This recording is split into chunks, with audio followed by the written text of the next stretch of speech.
So I think that we can get started. I know that there will be other people joining later on, and also this session will be recorded and will be available in our YouTube channel, so you can watch it later on. So today we will have our 8th CEM Dialogue, and in this opportunity I have the pleasure to introduce to you Willem Ferwerda. Ferwerda, Willem is currently the chair of the Business and Ecosystem Management Thematic Group of CEM, and he has been very close to IUCN and the Commission for many years. So he knows our work very well, and he has been working in some areas that are very much related to ecosystem restoration for human well-being and related topics on conservation in different parts of the world. So the topic that we will be discussing today is the introduction to the 4 returns framework. Willem just recently presented an updated version of the first document on the 4 returns framework. So today, and in this event, we will dialogue on experiences with business models within a holistic landscape approach, including a holistic 4 returns framework for large-scale restoration that places system change, people biodiversity, and business creation at the heart. The 8th CEM Dialogue will be presented by Willem Ferwerda, and together with Paul Chatterton and Victoria Gutierrez and Erika Tenbroeke. So over to you, Willem, and we will have the presentations, and after the questions and answers, Willem will be explaining a little bit more how are we going to proceed. So over to you, Willem, and thank you for joining today. Thank you, Angela. Thank you, Aurelia, for being here, and yeah, for giving us the opportunity to share our learnings and our failures as well, of course, and learn from you. We have the following agenda. Let me share my screen. I hope you all can see this.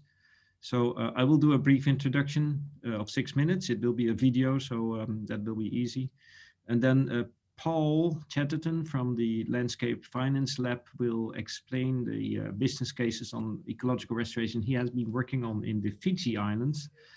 Then Erika Tenbroeke will explain more about her work on business case development in Spanish landscape. And Victoria Gutierrez, who is the head of global policy of Commonland, will tell more about the barriers and challenges if you move from practice to policy. We all want to do this in, let's say, 40 minutes, and then we have still lots of time, moderated by Angela, to address questions and answers and discussions and a dialogue on our learnings and your learnings and how we can move forward. I hope this is all clear. Then I will start my brief explanation on this framework, which will be a video. So 1 second, and I will share my screen again, and I hope you can see me. And I will start the video. As we all know, we need to restore large-scale degraded ecosystems or landscapes. But how to do that, and how to create a kind of a common language and a common framework that is practical and includes business and finances, because that's the objective. That's what we all want to do. That's what we want to create, let's say, this regenerative industry. So we very carefully looked into let's say, the current large landscape restoration projects like the Loess Plateau in China.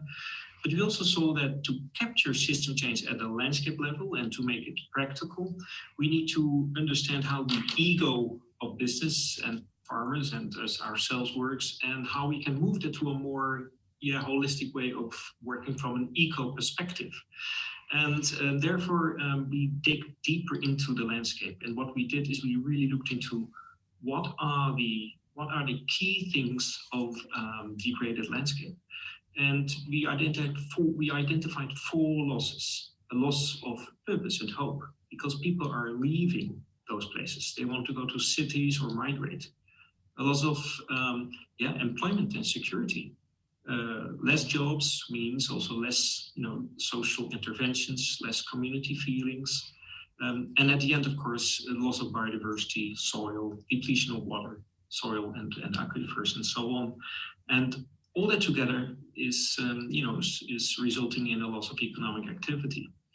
And those four losses, what we did is we turned it around into four returns. The word return is critical here. Everyone, a farmer, a business person, entrepreneur, financier, investors, they understand what a return means. But we move away from the current business model of maximizing return on investment towards a new, you could say, business model of maximizing four returns per landscape. And here the ecosystem approach comes in. Here the ecosystem thinking comes in. And basically what we did is we said, okay, if we want to restore a landscape, we need to bring back inspiration and hope of people. That's number one. That's a critical one and the most important one. We need to deal, we need to talk, we need to work with people. It's all about people. The second is we need to create jobs. And the third one, of course, is we need to return biodiversity. We need to make sure that biodiversity becomes the new norm in those landscapes. And that will give new business model, let's say, sustainable financial returns. So those four returns are, you could say, the new language, and you can measure them. But how to do that at a landscape scale? And therefore, it's really important that we can have an understanding for all stakeholders what that landscape means and what it is. So we broke down the landscape, you could say, into three zones. We said, okay, each landscape should have a balanced situation of an economic zone where you have urban areas and infrastructure and processing. A combined zone of that is the combination between agriculture or land use, productivity, you could say, and biodiversity. So increase productivity and increase biodiversity, combine those two. And a natural zone, protected areas, ecological corridors. That's the place where biodiversity is the most dominant factor. That's the place where you have nature helping us to provide those ecosystem services that we all rely upon. So bringing back the ecological foundation through four returns in a three-zone approach. And of course, the next step is time. We can't do this in a project. We can't do this in 2, 3, 4 years. We need to think about generations. Some farmers even think about 7 generations. And we said, okay, let's bring it back to the bare minimum. 1 generation is the minimum time frame, 20 years. So 20 plus years is the time frame we need. To really implement this well, we have experienced and looked into all the literature, but also have experienced it on the ground over the last 8 years, that we need to follow basically 5 process elements. We need to create a landscape partnership of farmers, entrepreneurs, people on that landscape, create with them a shared understanding, and we use the theory U process, which is a great tool to make that happen.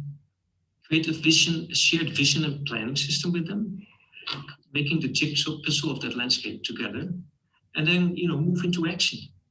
Make an action plan, do the right thing at the right place, the right time, learn, and measure your impact. And I think those 5 elements are, you could say, the way to make this happen. And summarizing the 4 returns framework is basically, you can see it here at this slide, is 20 plus years that already will change mentality, which is critical. Using those 5 process elements while understanding the catalyst of governance, finance, and markets. From a place-based situation, we work with the 3 zones, and those will give 4 returns as impact. And the 4 returns framework, I think it's super important to understand that will deliver or will contribute, of course, to the global goals, the sustainable development goals.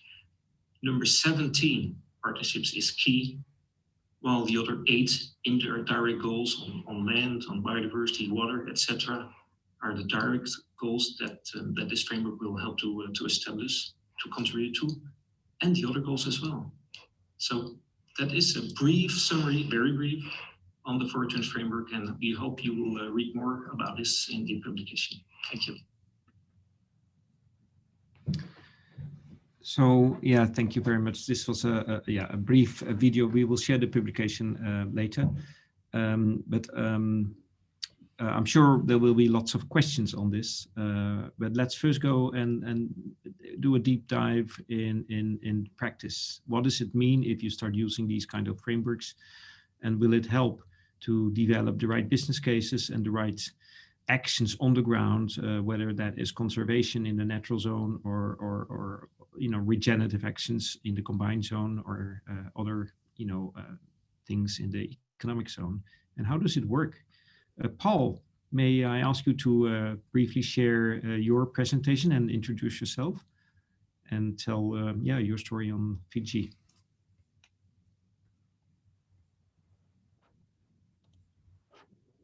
Thanks very much, Willem. Can everyone hear me? So it's a great honor to be, great honor to be here in this commission. I mean, this is an auspicious group, there's no question. And I'm also very pleased to be working with Willem and the Common Land team. We've learned a lot over the last few years working together. What I want to present, assuming my system will allow me to load the presentation, is the story of Fiji. There we go, coming up exactly on time. How's that? Can you see that okay? Yes, I think it's good. Very good. Okay, so the Landscape Finance Lab, which I lead, is an innovation unit of the conservation organization WWF, and now we've lost it again. Bear with me. So yeah, we're an innovation unit of the conservation organization WWF. We spin off from WWF next month, and we're setting up as a separate non-profit association based here in Austria. We've been going for 5 years, and during that time we've done quite a few experiments around the globe. The one in Fiji is one of the earliest that we started, and I think is one of the most successful. Oops, I've got some real problems here. I'm so sorry. Well, I can help you maybe by sharing your presentation. Can you do that? You would be my savior, Willem. You're always my savior, but right now I'll try to do so. Okay, I will open up the presentation and then share it with you. Okay. If you close it, I apologize, everyone. I'll stop. Yeah. Our power has been off all day here in Austria, would you believe? And it looks like the internet's very slow. So Willem will save me, and then we'll get back to the story. So next slide, Willem. So what I want to do is take you through 4 things, just a little bit about the Landscape Finance Lab. If you go back one, the Great Sea Reef Resilience Program in Fiji, which is, it's been a wonderful journey for us. Within that, Matanataki Development Company, which is a private sector green business incubation platform. I'll do a bit of a deep dive on that, and then some next steps that I suggest, for all of us. Next slide. Thank you, Willem. So the Landscape Finance Lab has a mission to incubate and finance sustainable landscapes across the globe, and particularly in areas of highest biodiversity. And we do 3 things. One is to help landscape teams to structure their landscape programs. The second is to access finance, and we're targeting $100 million for each landscape. It sounds crazy, but it's possible. And through that to build a landscape finance industry through learning and impact. And we select our landscapes very carefully. We're looking for landscapes that are 1 million hectares and above, of land or sea that have an investment potential of 100 million and above, that reduce carbon emissions by a million tonnes per year or more, and that can trade in sustainable certified goods of 1 million tonnes and above. Next slide. Thanks, Will. So landscapes, I think you all understand. They're large, they're holistic, they're high value. They're a much more interesting proposition, I think, than nature-based solutions. I think nature-based solutions are not the solution unless they're connected up into a landscape scale. And we can come back to that one later. Next slide. We also do landscape finance. So this is the world's global flow of money every year. There's about $2 trillion that go around the planet. Now, the crazy thing is that the conservation world, us, we work in that little red box down the bottom right-hand side, philanthropic and ODA money, tiny amount of money. It's crazy. So what the lab is doing is looking at all of that other block of money and looking at how to drag that down into conservation and critical ecosystems. Not an easy thing, but it's definitely possible, and it's accelerating at a crazy rate at the moment. Next slide, please. And then obviously we're all learning as we go along, and we're very proud of this report that we did with Common Land and Wetlands International that was launched last Friday, but we have many other learning products. Next slide. That's our team from Brazil to Bangkok. Next slide. And as I said, we're working our way through from over the last 5 years of developing a system for landscape finance. And we're starting to get some ideas about how that can work for peatlands, for coral reefs and so forth. And now we spin off. Next slide. There you go. That's a little bit about, and this is where we're working some of our landscapes across the globe and some of our partners. Next slide. So that's the Landscape Finance Lab. On to the Great Sea Reef Resilience Program. So in 2017, a friend of mine who ran the WWF office in Fiji invited me to come and help her build a program to save the Great Sea Reef. Next slide, please. This is quite a massive area. It's 3 million hectares. The reef runs across the north of the 2 main islands of Fiji, Vanuatu and Viti Levu. It's about 200 kilometers, and critical for the population of Fiji, for the economy of Fiji. Next slide, please. So we brought together a whole lot of stakeholders to look at the core threats and possible solutions for the reef. The problem is that the reef is critically important. It's the 3rd largest barrier reef on the planet. It's one of only 6 reef systems on the planet that will survive climate change if it goes above 2 degrees. All the rest will disappear, according to our scientists. So it's a place to populate out the reefs of the world again if we can save it. But there's a whole lot of anthropogenic pressures on the reef, runoff from sugarcane farms and the loss of habitats and so on, that's undermining the reef resilience. How do we stop that? There's 3 main programs: land use planning, business and financial systems, and a knowledge management and monitoring system. I won't go into the details of that. Next slide, thanks, Willem. And what we found when we looked at the economics of it is that it can be quite profitable to protect the reefs of Fiji. Some areas won't make money, so forest restoration, mangrove restoration can pay for themselves by carbon costs, carbon payments. They pay for the costs of restoring 50,000 hectares of forests and mangroves. Organic agriculture is extraordinary extraordinarily profitable. And this is based on existing farms, real projects, real businesses who open their books to us, and so on. Sustainable fisheries can be quite profitable. So we proposed at the climate COP in 2017 in Bonn with the Prime Minister of Fiji, who was the president, a program of $115 million investment to get $800 million returns for the reef system. Now that sounds crazy, but how do we do that? That's what Matanataki is about. Next step, please, Willem.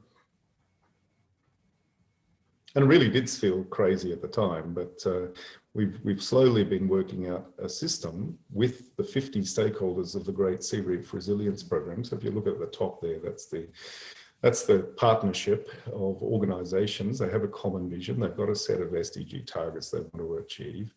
How to deliver that? The answer in Fiji, and it'll be different in other places, is a public investment program. We've got a $30 million Green Climate Fund proposal to establish a Great Barrier Reef Marine Park Authority type arrangement to govern the reefs of Fiji, to monitor the health of them, to support capacity and so on. Parallel to that is a business incubation program called Matanataki. Their target is $75 million worth of investment. They filter businesses, they connect them with investors, they support transition to sustainability, and they help connect those businesses to international markets. So next slide. Let me take you a little bit into Matanataki, because this has evolved really rapidly, and we have learned a lot. The private finance can really drive conservation, we're learning. Next slide.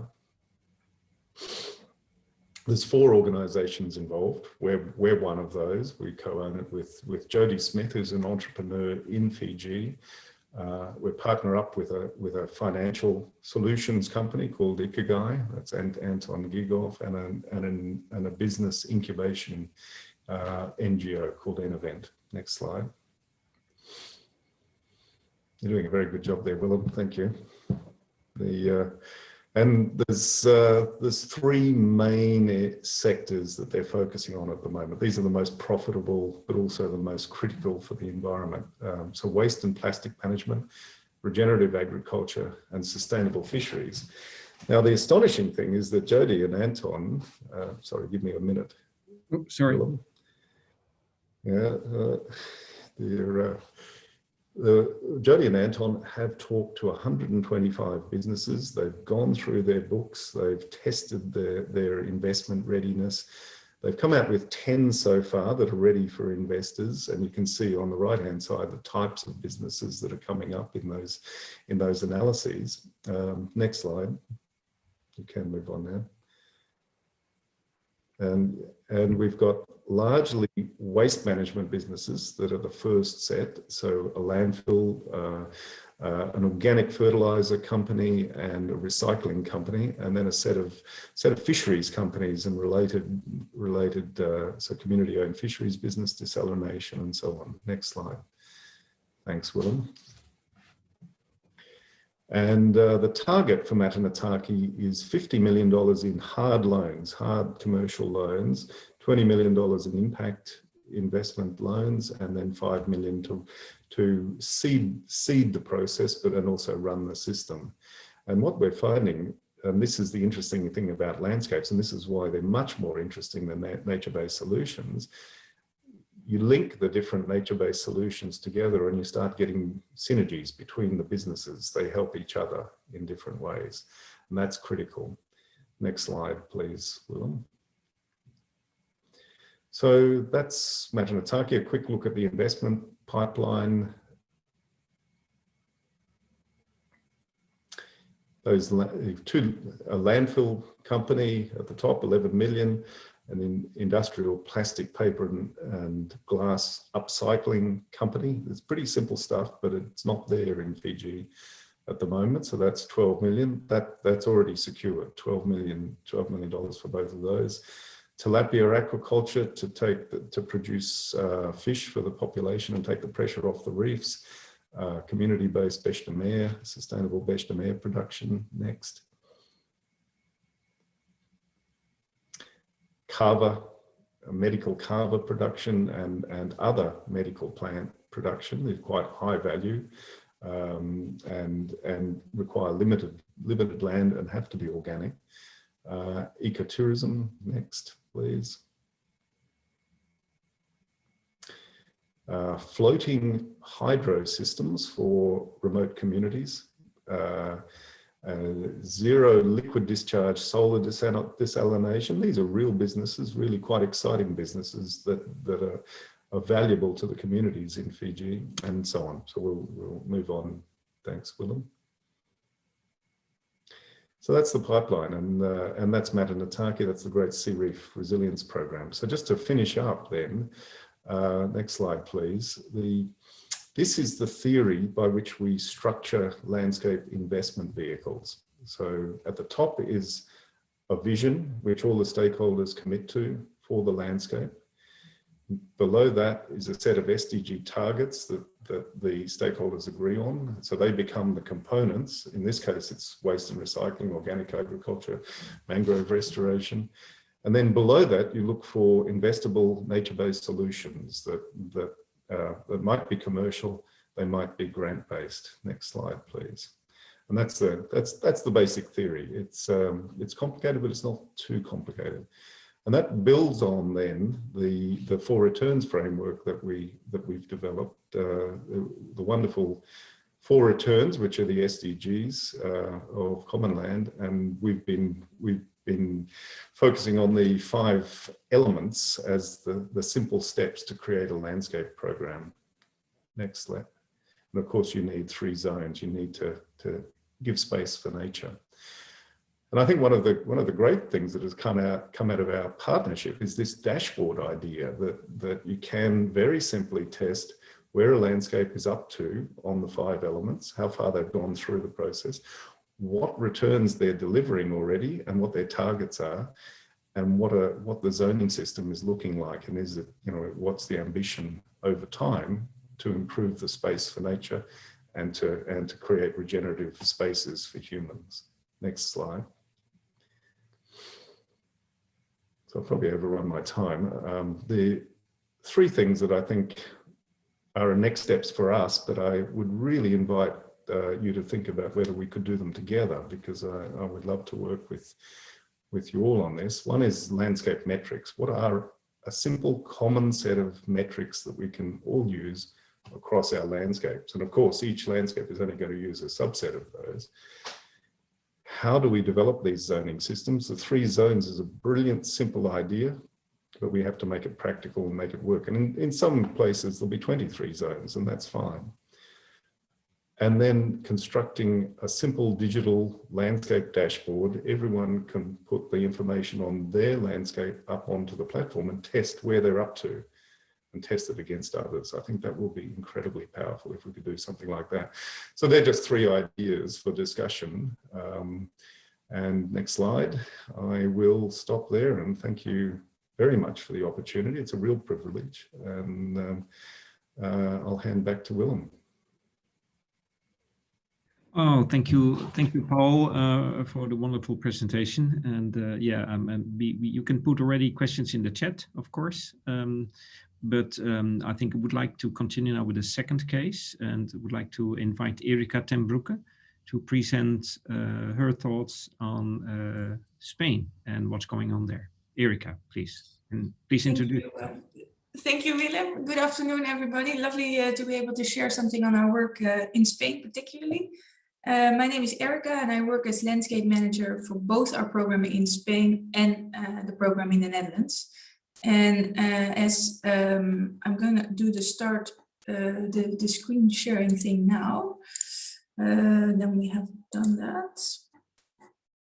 So Willem, I hope you can see it, and that you let me know that in case it's not working, please shout. Yeah, we can see it, and yes, super. Great. Please continue. So, as Willem mentioned, Common Land believes it's possible to restore large-scale degraded landscapes based on a sustainable business case while generating 4 returns. inspiration, a return on natural capital, financial capital, and social capital. And in the coming 10 minutes or so, I would like to share with you how we do that in Spain. And I thought it would be nice to start with a short video, specifically zooming in on biodiversity and economy.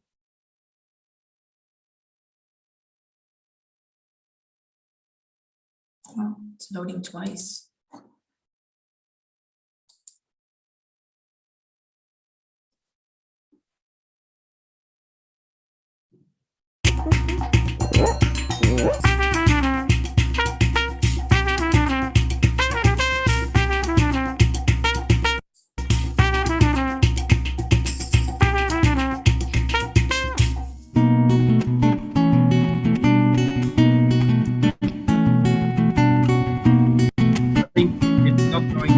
I know. Maybe you can. I know. We can stop sharing and then start the video again. I don't hear you very well, Willem, but I think I found the problem. Stop sharing and start it and then share again. That's the best way of doing it. Oh, really? Yeah.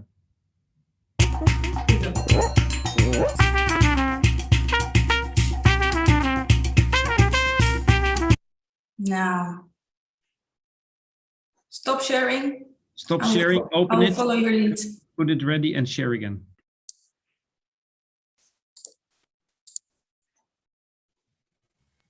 Sorry, I've given you my disease, Erica. Let's see.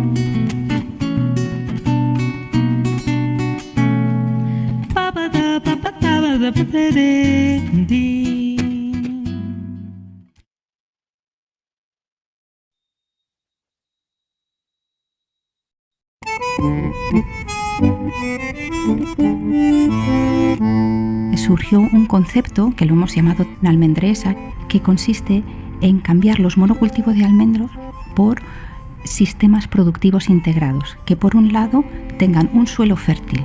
El cordero segureño actúa como bombero, es decir, que va comiendo hierba y dejándola que no crezca lo suficiente para que sea pasto para las llamas en el verano. A la vez airea el suelo y también lo fertiliza. A su vez, en esta almendresa ponemos plantas aromáticas. Las plantas aromáticas fijan el suelo y son la casa ideal para los polinizadores. Son el puente entre la zona natural y la zona productiva. Y esos polinizadores, sobre todo las abejas, son otro caso de negocio. Nos dan la miel, el polen, la jalea real y todas las cosas buenas que se sacan de las abejas y aumentan la productividad de los almendros. Entonces, económicamente para la familia es mejor tenerlo diversificado y para el ecosistema estamos recuperando suelo, agua, biodiversidad y productividad.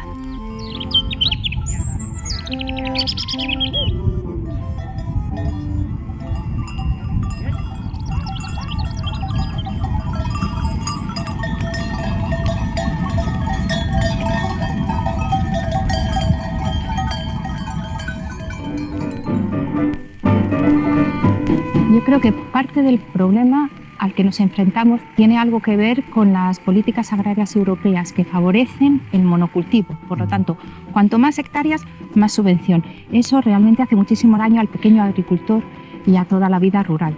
En el momento que le empiezas a meter al almendro aromáticas y otras cosas, ya es más difícil obtener una subvención. Y eso es verdaderamente dañino para la biodiversidad, porque a fin de cuentas lo que queremos es que ecología y economía vayan de la mano. Dentro de esta zona tenemos aproximadamente 100.000 hectáreas de almendros, bastante denso, y lo bueno es que ya hay 50.000 hectáreas aproximadamente ya de producción ecológica con certificado. La almendresa da otra perspectiva de futuro, que se vea también en estos sitios se puede crear futuro, pero de otra forma. La ecología y la economía tienen que ir conforme, no pueden ser enemigos y además no lo son, ¿no? Eso es muy importante.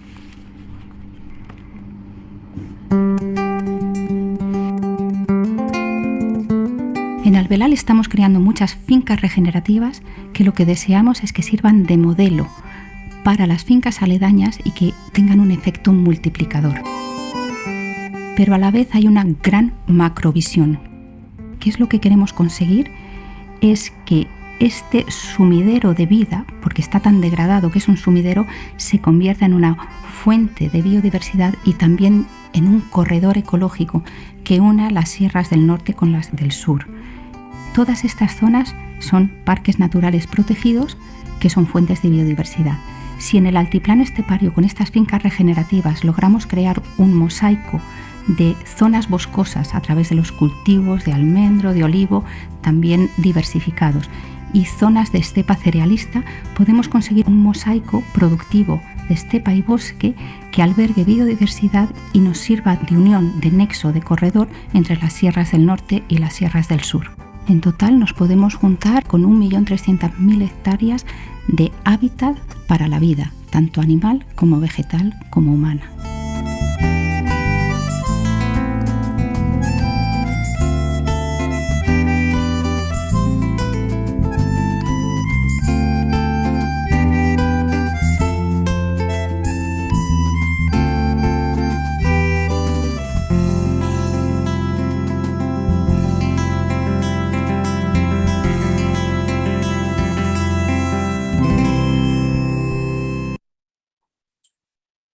Okay, so this is the area where we, can you see that set? Ah, here is something. Yes. So this is the area where we work in Spain. A scouting trip brought us to the Altiplano in 2014. The Altiplano is roughly located in between Malaga and Alicante. It's a rural depopulating area of 1 million hectares with extreme climate conditions and where almonds are the dominant crop. Let me see if it's moving. Yes. So in the Altiplano, we found a diverse group of farmers, entrepreneurs, and representatives of local authorities, but also representatives of Natural Park that saw the potential to revitalize their communities and their landscapes by teaming up with us. And after that scouting trip, we came back to jointly create a landscape vision for the Altiplano. And here you see the result of that visioning workshop. And the vision is about a regenerative landscape with agroecology as form of life, connecting ecology with economy.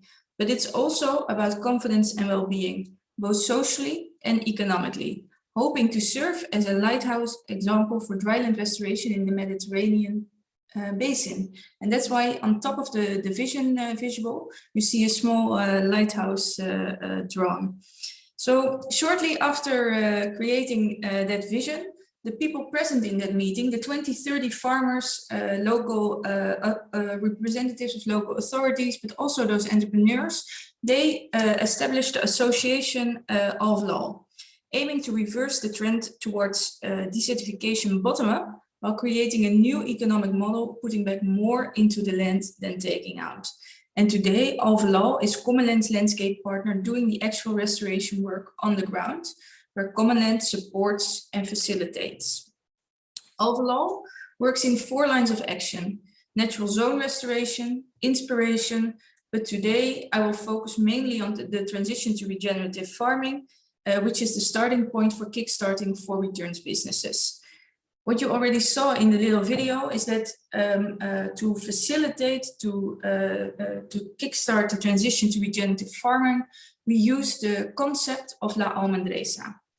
The word itself refers to almonds, almendras in Spanish, and the Dehesa system, which is the traditional type of agroforestry system in Spain, with the pigs eating acorn under stone oak trees.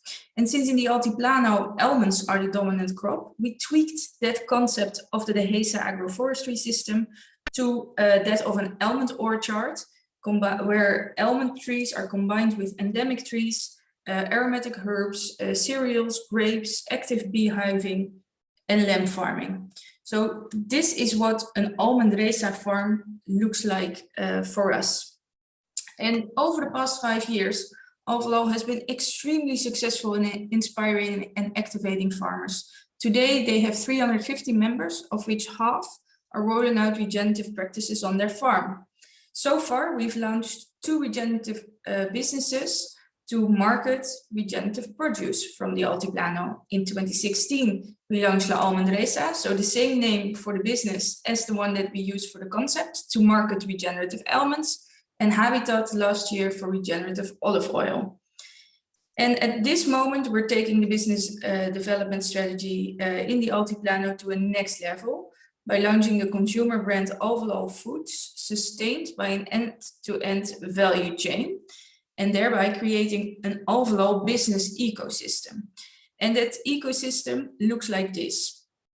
So Alvelo on top works with the farmers and provides the branding license. Then in the second layer, you have the producer structures like La Almendresa and Habitat, but also existing wine or honey companies will be an integrated part of the system. And they all work together in the super cooperative called Alvelo Foods to increase direct sales of all regenerative produce of the Altiplano.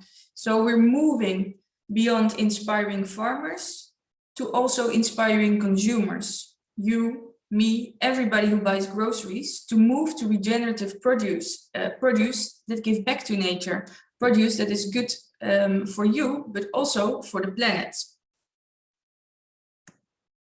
And then using the same dashboard that Paul already presented, with the 5 elements where we are today in Spain, as well as the impact of the 4 returns. The status per end per Ultimo 2020 versus the target. And just some figures, Alvelo has 350 members, of which more than 180 are actively rolling out regenerative measures or restoring natural zones on their farms. We have done 3 inspiration projects over the last couple of years, and combining that with our media outings, we have reached over 1 million people. 14,000 hectares are under improved land management, and we have planted 140,000 trees in natural areas. And so far we have created 3 regenerative business cases. So that was my presentation. Willem, back to you. Yes, thank you very much, Victoria, and wonderful to see this. I'm sure there will be questions, of course. Victoria, may I give you the final words on how policy or what barriers you will find if you want to bring this holistic landscape thinking towards the policy arena? Thank you, Willem. I'm going to try to share my screen.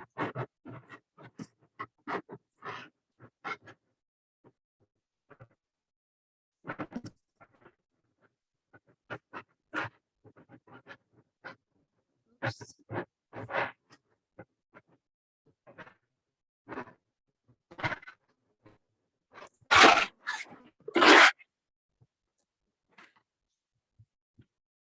Can you see my screen? Is this working? Okay, yes, thank you. Oh. Well, thank you everybody for doing the presentation of the framework. That helps me quite a lot. And hello everyone who's here joining the session. I was tasked to talk about policy barriers and challenges that relate to landscape restoration, and to do so in 5 minutes. So my intention is to share a couple of thoughts that we can use to trigger some conversation or some discussion in the following segment, in the discussion segment. So that's what I'm going to do. I'm just going to share a couple of ideas, and I'm going to start with suggesting that land managers, ecologists, restoration practitioners, scientists, they all can work at different scales for multiple reasons. Working at different scales means that we work with different attributes and different levels of complexities. The landscape scale is, within the scales that I'm presenting here, the most complex because it represents socio-ecological systems that have multiple dimensions, including the economic, the cultural, the historical, the political, as well as, of course, the social and the ecological, and includes all the various attributes of the other operational scales. The 4 returns framework that my colleagues have presented embraces the complexity of landscapes because it recognizes that to address the drivers of degradation, we need to deliver and well, if we want to deliver on the multiple objectives, we must operate at systems level and seek transformative change. So we very much are thinking of this complexity in developing this model and in applying this model. However, although landscape restoration has been growing exponentially within the last 2 decades, I think it still lags behind other scales in informing and shaping policy. And so by policy here, I'm referring to main frameworks, national, supranational framework strategies, conventions. I'm not referring to tools or guidelines. So what I'm referring to then is that these policy instruments at national and supranational level have mostly been informed by work that has not stemmed from landscape work.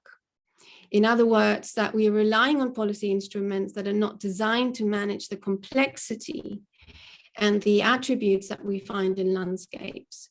And I think this has implications for many of the challenges and many of the barriers that we encounter. And that also means that policy actors largely have to operate with these policy instruments that are not designed for this complexity and therefore don't always have the capacity to do so. While what we're trying to do is actually work towards this meaningful long-term landscape restoration, systemic change for that requires that we work with the drivers. So this is one of the ideas that maybe we can explore further, unpack further. The other, of course, is that the framework that has been presented here and that is will be shared with you in this booklet, very much attempts to address or has to address some of these policy and governance challenges that we find in landscapes.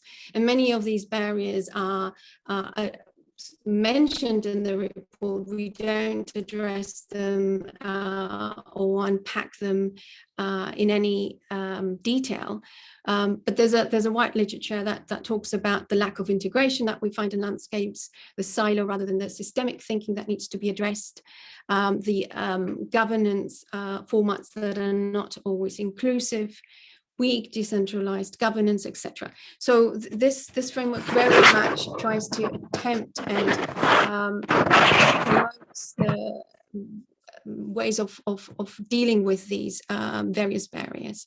But I think also very importantly, it can help provide information or can give us ways of documenting information about policy misalignment. And some of that misalignment was mentioned in the video that Erica presented earlier about policies that don't support, that incentives that are misaligned and therefore don't support biodiversity practices. And but also maybe can help inform and shape policy instruments that are more suited to address the complexity of landscapes. I'm going to leave it here with perhaps one question that if we want to pick up on is, or if not, it's fine, okay. But what opportunities are there where we can bring on board policy actors that don't yet think landscapes? Because in the work that I do, I encounter many policy actors that are not really capacitated or work within the framework and the thinking of landscapes. And I'm just going to leave it here. Wow, thank you, Victoria. And yeah, lots of insights, but I'm sure also lots of questions and lots of people who would like to share their experiences, and I'm sure they will. Many of you will recognize similar, will have similar experiences. So basically, how to create a system change and how to make it practical. That is the challenge we are all facing.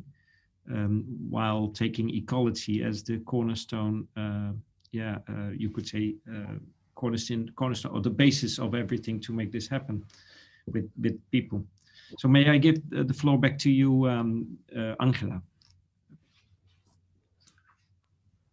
Thank you, Willem.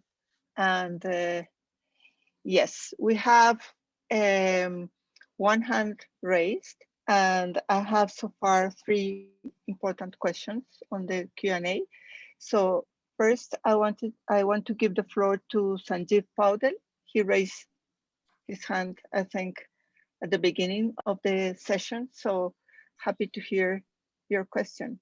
Over to you, Sanjeev.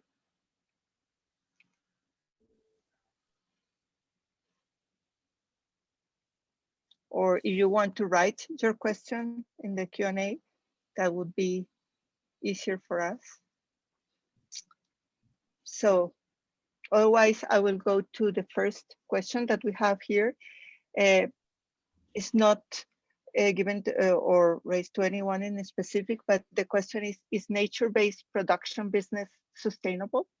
So who would like to respond to this question? Perhaps Erica? Yeah, I'm happy to respond. I was looking if Paul made the move to the mic. I think what Commonland tries to do is we try to create a commercial driver, a financial driver behind landscape restoration. And for that, we build businesses that where the farmer gets a higher price for his produce if that produce is regeneratively cropped, and if the farmer sells regenerative elements to, for example, the almond reza, we can put it at a price premium in the market. So this question is a little bit difficult to answer straightforward. What we see is that it is possible to restore large-scale degraded landscapes on a business case. That is what we see happening. We had to make the market. There was no market for regenerative elements back in 2016. So that takes some time before you can say, hey, the business is in itself sustainable. What I do know is that the business case for the farmer selling those regenerative elements or regenerative olives to the producer structure is sustainable and interesting for the farmer. So there are different business cases at different levels. And the lovely thing is that it's, of course, not only creating a return on financial capital, but that a business with a for returns philosophy is also creating social ecological resilience. It's also about working together, about retaining value or creating value in the territory through processing or marketing the crop there. So I think, yes, is nature-based production business, a product business, sustainable? But we're still on our way to really prove that case. Thank you, Erica. There is another question from Malab that is to Victoria. So, do you think that multi-agency, multi-stakeholder, multi-sector, multi-scale, and transdisciplinary governance and management can deal with the complexity as the resources managers move from land to landscape? Yes, I think all these various mechanisms are essential for working in landscapes. And I think they're very important for us to inform and shape policy. One of the I guess one of the implications of the point that I was trying to make is that when we anchor policy instruments, say the Convention on Biological Diversity on ecosystems, this is one of the main tools that we have at that we're using at landscape restoration today, but it's designed at ecosystem level. More recently, the EU Green Deal again is a more recent development, but it doesn't have instruments that include landscapes. So my concern is we are not really using the right tools, and perhaps this is a matter just of more time needed to make landscape data flow into policy, and maybe these are the mechanisms that we have at our disposal to do so. But definitely they're vital. We need to work with transdisciplinary, we need multi-sector engagement, multi-agency, all these are really a must. Thank you, Victoria. There is a question from Emmanuel, and so is for Paul. She says, I would be happy if you could further explain your point on the landscape framework being better than MBS. What MBS framework were you referring to? Oh, yes, I love this one. Over to you, Paul. Yep, can you hear me? I'm not a fan of nature-based solutions, and I've just come to this conclusion recently. But you know, when you think about it, nature-based solutions are good on their own. So let's think about, you know, sustainable almond farm or a FSC certified timber plantation and so on. But if you fill the whole landscape with just that one type of nature-based solution, you've got a disaster. So the landscape approach is essential to be able to distribute the different types of activities that have to happen in a landscape to make your almond farm or your FSC concession work. So an almond farm needs a water supply. So you've got to be thinking of where the water is going to be coming from the hills. You know, the farmers need recreation areas or so on. You know, there's a whole set of activities that need to go on to make an almond production system work, and that's the case for every landscape and every economic activity. So my argument is nature-based solutions are not solutions on their own, but they're solutions if they fit into a landscape framework, and the 4 returns framework that we've proposed helps people to do that in a relatively simple way. Landscapes are not completely simple, but we're making them easier. Thank you, Paul. I think that that question is also quite important for us who have been working for some years in the development of the nature-based solutions standard that was released by IUCN, and the issue of landscapes is one of the main criteria. So I think that at least from the IUCN perspective, we are sure that this important topic that you mentioned is covered. No? So there are other questions here from Madab. As policymakers often feel more comfortable to make decisions based on evidence, what evidence can you cite from the common land to convince the policymakers or has changed policy in Spain? I think this question is for Erica or anyone else who wants to respond this one. Victoria? Or Victoria? Okay. Yeah. Yeah, you were dealing more with the policy. I'm just reading the question here again. Whatever this case, I'm going to. Okay, so the second one. Okay, so this project really initiated the monitoring program in 2016.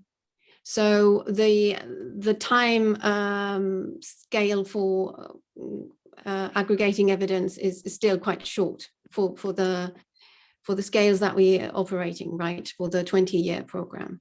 So that's one thing that is still, we need to wait a little bit more to become more convincing. But one of the areas that Spain, I think, has been very successful, and that EU policymakers, policy actors are very interested in is how successful they've been in recruiting and scaling up, at the extent that they've managed to do in such a short period of time. And I think this is extremely important for the scaling up question. How do we do it? So it's always how have they managed to do so? And of course, they use a multi-level approach, and with a huge amount of initiatives, like Erica knows. That's what she does, and I think that has this integration of multiple initiatives is what has led to a lot of this success in terms of expanding, scaling up recruitment, and being on within the delivery of the vision. Thanks, Victoria. There is another question for Paul. So the question is, that list of businesses to be supported seem incredibly diverse and innovative. Where are the business ideas and plans coming from? Are they finance labs, inputs, or locally generated? How many are going to need incubation, acceleration, and who will provide this? Good question. So you would think, Fiji is a country with a population about the size of a large town, 700,000 people. So it's not a big place. It doesn't have a big economy. And yet, the team were able to find 120 businesses that may not now be sustainable, but they can shift to being sustainable. And so what they've done is filtered those. They've picked the best ones at the moment that are investable. They're the ones that I showed you. And they are quite a diverse mix. And then they're working on most of the others. Most of the others are workable, but will need some more work. And so that's what N-Event does particularly, but also Jody Smith's company. They help to strengthen businesses and get them investment ready, and so on. And I think you need a whole set of diverse businesses in a landscape to be delivering different solutions. And you need those to be connected up to the targets, the ecological targets and the social targets that the community set, the stakeholders set in that landscape. So that's what they're trying to do. It's not a simple process, but it's starting to come together. And I think there's lots to learn. And in future, we'll be able to do it much faster and much more efficiently. I don't know if that answers the question. Thank you, Paul. Before going to the next question, please, just to let you know that Willem shared the document, the latest version of the 4 returns framework that's available on the chat. So if you want to download it, please, this publication was just released last week. So another question for the panelists. It says, I have doubts about the cooperation between business and landscape restoration. It is evident from the fact that there are lack of proper governance. The stakeholders are not always aware about the nature in that context. It is risky to hand over the wild areas to the business sectors, especially this is a big issue for developing countries. Sometimes the indigenous people are displaced from their homes. How can we deal with these issues? Who would like to respond to this one? Willem? Yeah, I can do that. This is, of course, a very difficult issue, and the question is right. We need to be very careful with these kind of processes. We have, of course, small companies and businesses. For instance, the companies that Erica mentioned in Spain, but also Paul in Fiji, are relatively small. But when we talk about large corporates that are active in an area, and there are large corporates active in Spain, in that Spanish landscape, and they're doing still a lot of harm. You let's say a large agro companies with foreign currency behind it, as well as mining companies. So what in this framework we have these 5 elements, and under these 5 elements we have a very long, very intensive stakeholder management process. We invite those corporates, we speak to them, we make sure that we have a long time frames. That means greenwashing is not possible. Because greenwashing will be easily find out, especially in this social media area, within a few years, and increasingly companies are extremely sensitive for reputation risks. But displacing indigenous people, it still works, of course, in lots of countries. May I share one example from our Australian case? We work in Australia and West Australia.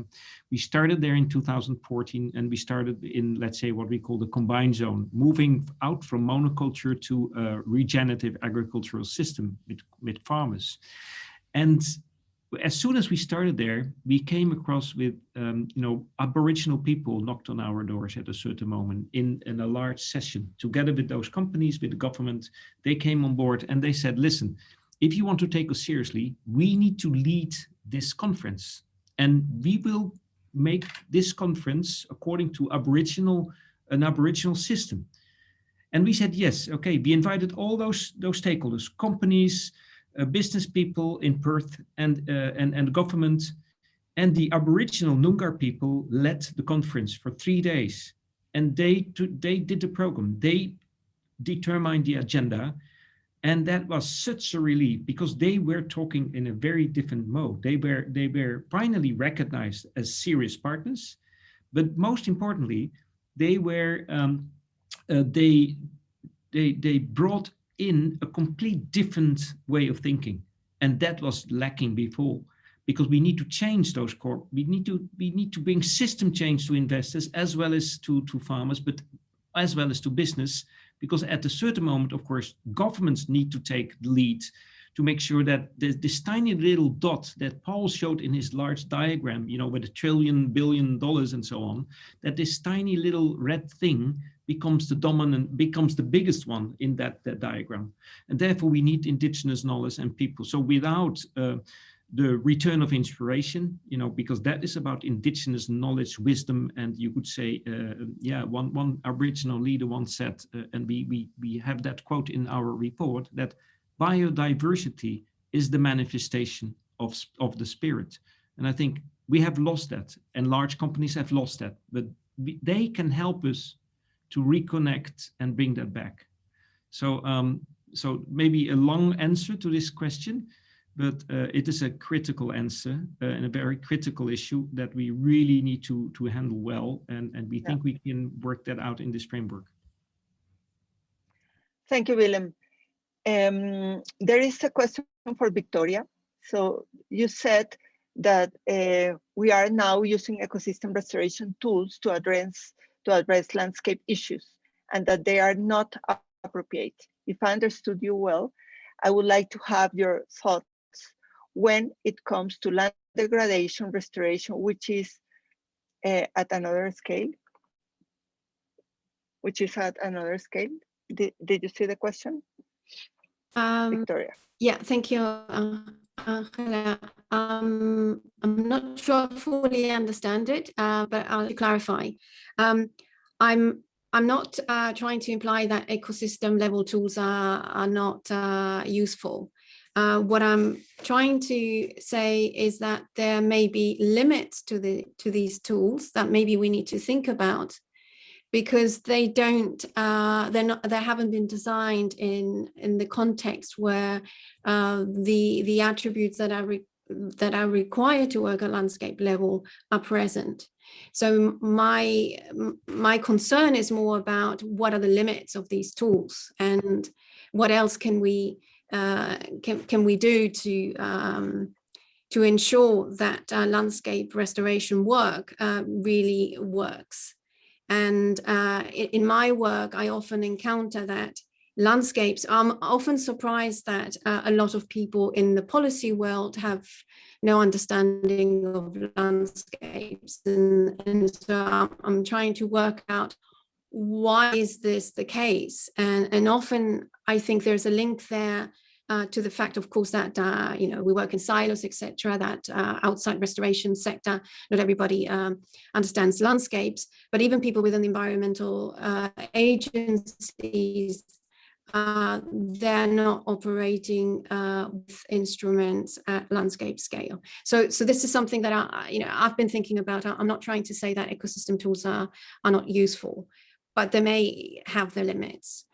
So that is, I'm not sure I've addressed this full question. I'm not sure land degradation, restoration, what scale this is implied or placed at. I'm not quite sure if I've fully understood that aspect of that question. Thank you, Victoria. There is another question that is about, I think this is also for Paul. The investment and returns in relation to Fiji showed that the returns from the organic farming is many times higher and the other investments in mangroves, etc., do not even break even. Why is the returns from organic farming much higher? Is this because the production is more, or the marketing strategies and the demand for organic products is high? Over to you, Paul. Yeah, thank you, Angela. And Shanmuga. So mangroves are incredibly important for fisheries. That's where the fish breed, many of the fish breed, but the fisheries industry does not pay for planting mangroves. So that we can get a bit of carbon money, but when you plant your mangroves, you don't want to cut them down afterwards. Unless you've got a lot of them, you want them to stand there. So they're not very profitable as a proposition, and we can't capture those indirect costs. We were just looking at the direct costs when we put this program together. The indirect costs in the long term are much more interesting, and that's what Willem and his team are doing with the landscape valuation tool, but that's another story. With organic farming, you've got a crazy situation in Fiji where the tourism industry would fly in mangoes and bananas from Queensland, from Australia and other places for the breakfasts of the tourists, and tourists all want organic food, and there wasn't anything being produced in Fiji. So what Jody did, actually, she set up the Organic Producers Association, and they very quickly found a lot of organic produce, because Fijians are fairly poor, they don't pay for fertilizers often, and they could put these on the table of the tourists in the hotels at a much cheaper price. So the industry grew very rapidly, and you can see the sort of scale that we've included in there. And that's from existing businesses that are growing. And so what we want to do is get rid of crops like sugarcane, which are just poisonous for the land, and they're poisonous for communities. They don't pay very much, and none of the youth want to work in the sugarcane industry. And shift it over to mangoes and bananas and kava and medicinal plants, which are very high value and fairly easy to grow and gentle on the land, and they don't pollute the reefs. And I think I'll just add another comment that, this is one of the principles of landscape design, is go where the money is, because it actually gets everyone's attention. And I'll put in the chat box an example of a case where a big business has done something quite interesting. Michelin Tire Company has supported a investment program for making their rubber more sustainable in Sumatra, in Indonesia, but also they've got money for helping restore rainforests and money for a national park which has tigers, elephants and orangutans, and smallholder production. So this whole set of things Michelin didn't have to do, but they didn't want to be blamed for the destruction of the rainforests. And by doing this, they got cheaper money. So that it's now a $215 million sustainability bond. And the good thing about this is that it's a commercial legal agreement between the banks and Michelin and the other players. They have to deliver these environmental outcomes. And if they don't, there's very stiff commercial penalties. They pay a lot of money. So that's a completely different world. You've got commercial law applying to environmental protection. And I think that's 400,000 hectares of land that covers. It maybe the Michelin case isn't the best. There's some flaws in it, but it's that principle of going where the money is and using it to construct something that will help a whole set of players in a landscape is a really interesting one, and one that we should explore further. And it gets us out of the little red box and up into the big blue and brown boxes in the money flow diagram. I'll stop there, Angela. Thanks, Paul. There is a comment that might be for Willem. And as you know, and you have been part of the process of developing the global standard of nature-based solutions, we would like to know how can we connect the experiences that were presented here on this implementation of the framework for returns with the nature-based solutions standard. Because I think we are currently at the moment of highlighting or showing connections with different experiences and showcase the relevance of including all these topics that have been mentioned here: biodiversity gains, landscape approaches, sustainability, and this kind of thing. So I think that would be very useful for us. And so the question is, I think that you can give us an insight on how to do that. Yeah, thanks. I indeed contributed only a little bit. I mean, there are people here in the room who really contribute a lot to the nature-based solution standard. And how I see it is that the nature-based solution standard is super important for bringing transformational change to corporate businesses and governments, because of the, let's say, the title already, nature-based solutions, brings people, especially in the corporate and technical world, into another way of thinking. They need to think about nature and not only about tech or finance. So from a standard, I think it is about and the MBS standard is about bringing all the different elements into into policymakers, governments, and the industry. But from a practical point of view, it's more difficult. So we designed the 4 returns framework to make, you could say, the nature-based solutions, a part of nature-based solution, practical at a farm level or landscape level, with all those stakeholders there, local mayors, local politicians, local entrepreneurs, farmers, indigenous people, conservation organizations, and create a narrative and a language that is understandable to those people who have a huge impact on those landscapes, but are outside those landscapes. Think about investors, investment companies, big business, and national governments and finance. So first of all, we wanted to create a language tool. The second thing, and that was the 4 returns of impact, because people understand what the word returns means, and they understand what the word risk means. Farmers, everyone understands that.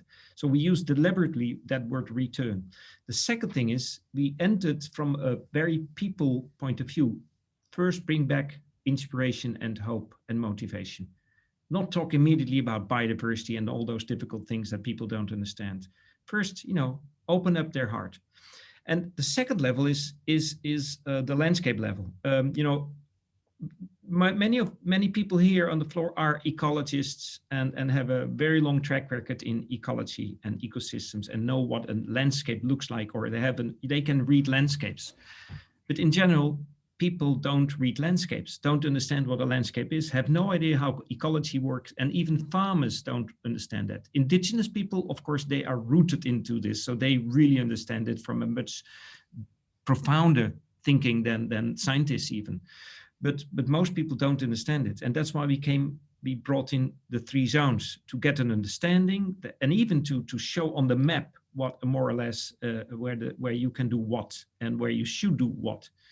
And the time frame and the 5 elements, you know, the 5 elements is about the how to do it and help to get the process up and running. And the time frame is just to say, listen, stop thinking in projects. Projects are good, but only if they're framed in a larger landscape setting. And then you need to find the right resources and the right project at the right place to do the right thing. You know, I think the Spanish and the Fiji case really show that very clearly. So for us, the Fortunes framework is a system change practical framework to make system change possible at scale within a landscape and to create a common narrative and a common language. So it can be seen as a part of the nature-based solution strategy at a landscape scale. And I would like to connect those two to each other. It might be, you know, I see another report coming out already.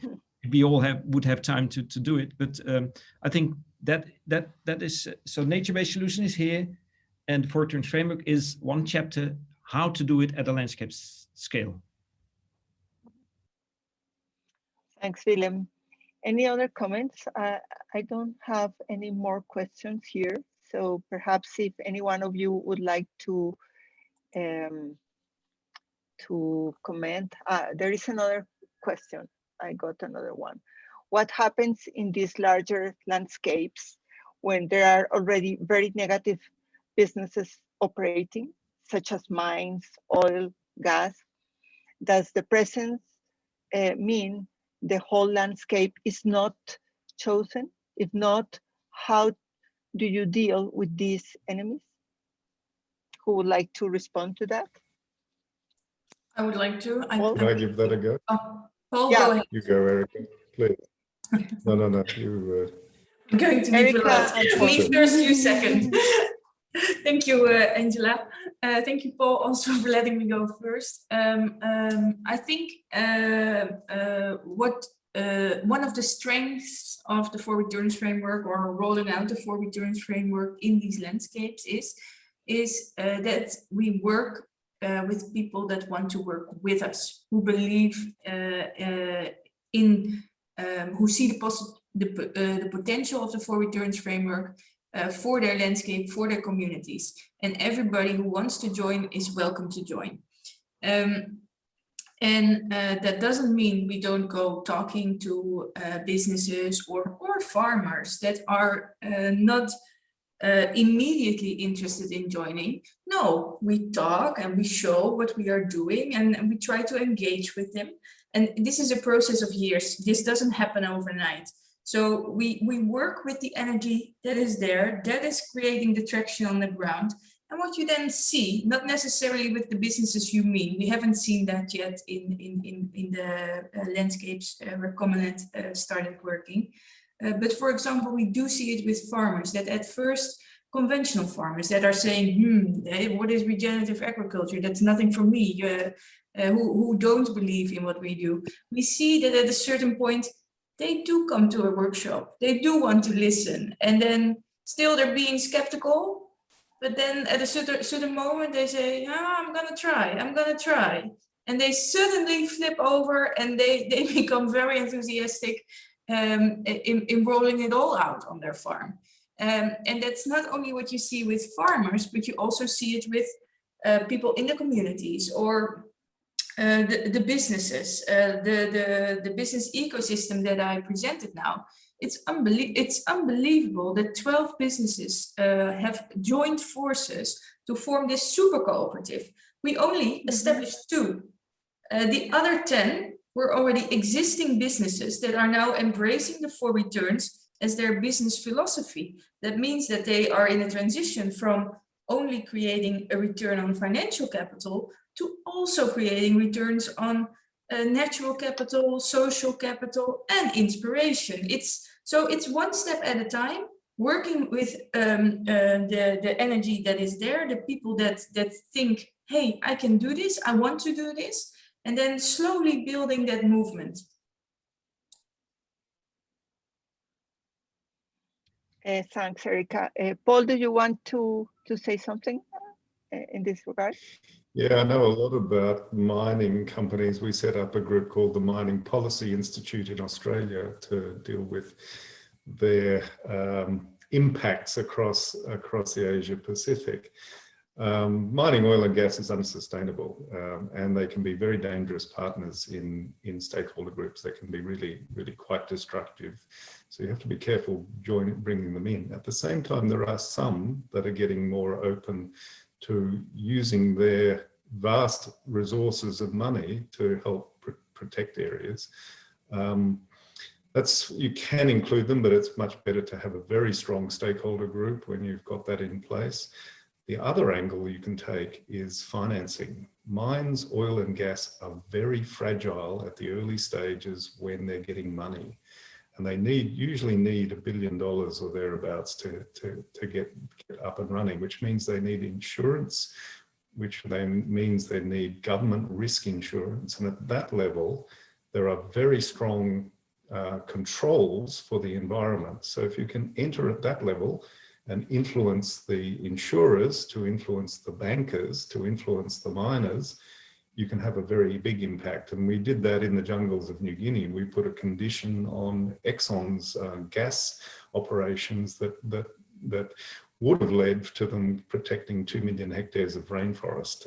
The whole thing fell over because the financing fell over, but if the financing had held, there would have been a lifetime of finance for 2 million hectares of rainforest. So it's a dangerous game to play, but it's possible. Thank you, Paul. Yeah, well, I think that we are about to close the event, because I think that it's already 1.5 hours. So before giving the floor to Willem to close the session, I wanted to thank you all for your participation, all the panelists, all the participants, and the people who are watching this event afterwards. So Willem, over to you. Your final remarks, closing remarks.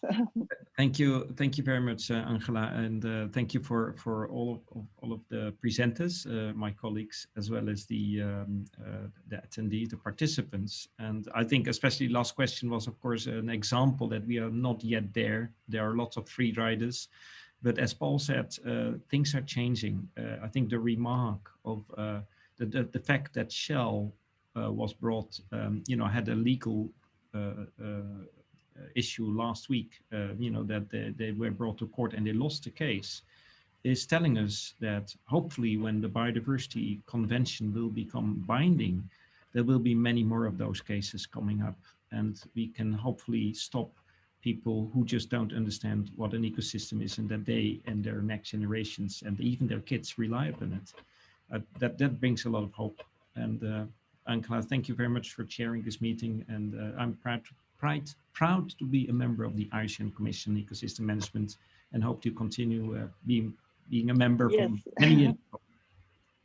And by the way, I shared the last document on valuation of forest turns landscaping, which was published last year, but we will work together on publishing a new one together with our partners. Thank you very much. Thank you, William, and thank you again for participating in this CEM dialogue. And yeah, I'm looking forward to see you next time, either here in Zoom or maybe at the Congress. So that would be wonderful. Bye-bye. Okay. Yeah. Bye. Bye-bye. Take care. Take care. Thank you.